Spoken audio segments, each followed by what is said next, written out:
Hi friends, welcome to Chhaya vlog.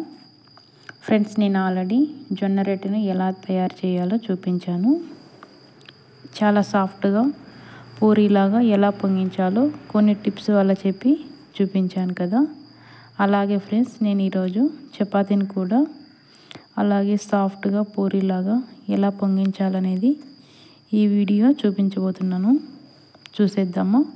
ఈ soft అయిన చపాతీని ఎలా తయారు చేసుకోవాలని ఈ రెసిపీని స్టార్ట్ చేసే కన్నా ముందు మీరు ఇంకా నా ఛానల్ని సబ్స్క్రైబ్ చేయలేదంటే కింద కనిపిస్తున్న సబ్స్క్రైబ్ బటన్ని క్లిక్ చేయండి. ఆ తర్వాత బెల్ ఐకాన్ని క్లిక్ చేయండి. దీనివల్ల నా కొత్త వీడియోస్ని మీరు మిస్ చేయకుండా చూడొచ్చు. ముందుగా ఒక బౌల్లోకి 1 కప్పు గోధుమ పిండిని వేసుకోండి. తర్వాత 1 టీ స్పూన్ అంత ఆయిల్. ఈ విధంగా ఇలా వేయడం వల్ల చపాతీలు చాలా సాఫ్ట్గా వస్తాయి. వీటిని బాగా కలుపుకోవాలి. 1/2 టీ స్పూన్ ఉప్పు. ఇప్పుడు దీనికి తగినన్ని నీళ్ళు పోసుకొని పిండిని బాగా కలుపుకోవాలి. ఇలా కొద్దిగా వాటర్ వేసుకొని కలుపుకోండి. నేను ఇక్కడ ఇలా చూపిస్తున్నాను కదా, అలాగే కలుపుకోవాలి. చూసారు కదా, ఈ విధంగా సాఫ్ట్గా పిండిని కలుపుకుందాం. ఇలా ఒత్తుకోవాలి బాగా. సో మనకు పిండి రెడీ అయిపోయింది. రౌండ్గా చేసుకోండి. దీని మీద మూత పెట్టేసి ఒక 15 నిమిషాల పాటు అలాగే ఉంచండి. ఆ తర్వాత మీరు చపాతీలను చేసుకోవచ్చు. పిండి బాగా మెత్తగా అయి ఉంటుంది. చిన్న ఉండలు చేసుకోండి ఈ విధంగా. సో మీకు ఏ సైజు కావాలంటే ఆ సైజు చేసుకోవచ్చు. నేను ఇక్కడ మీడియం సైజు ఉండాలని చేసుకుంటున్నాను. ఈ విధంగా ఇప్పుడు వీటిని వట్టి పిండిలో అన్ని వైపులో బాగా ఒత్తుకోవాలి ఈ విధంగా.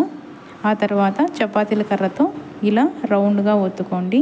చూసారు కదా, ఇలా గట్టిగా మీరు ఇలా ప్రెస్ చేసి ఒత్తుకోకూడదు.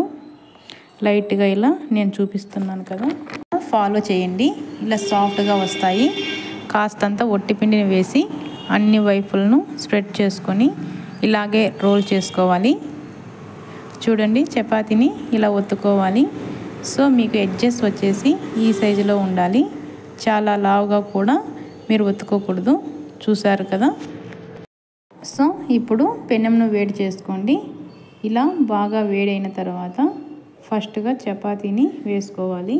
ఇలా చిన్న బబుల్స్ వస్తున్నాయి కదా, ఇప్పుడు కావాలంటే నెయ్యి లేదా ఆయిల్ వేసుకోవచ్చు. నేను ఇక్కడ జస్ట్ ఆయిల్ని స్ప్రెడ్ చేస్తున్నాను.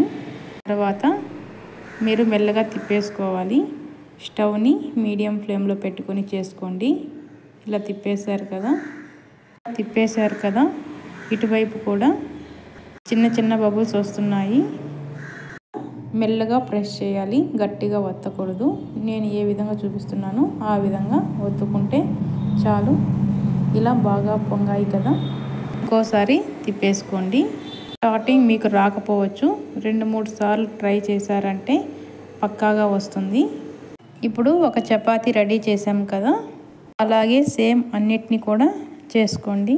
చూసారు కదా, ఎంతో సింపుల్గా చేసుకోవచ్చు. సో వేడిగా సాఫ్ట్గా చపాతీలు రెడీ అయిపోతాయండి. మీరు కూడా తప్పకుండా ట్రై చేయండి ఫ్రెండ్స్, ఇలాగే వస్తాయి. Thanks for watching.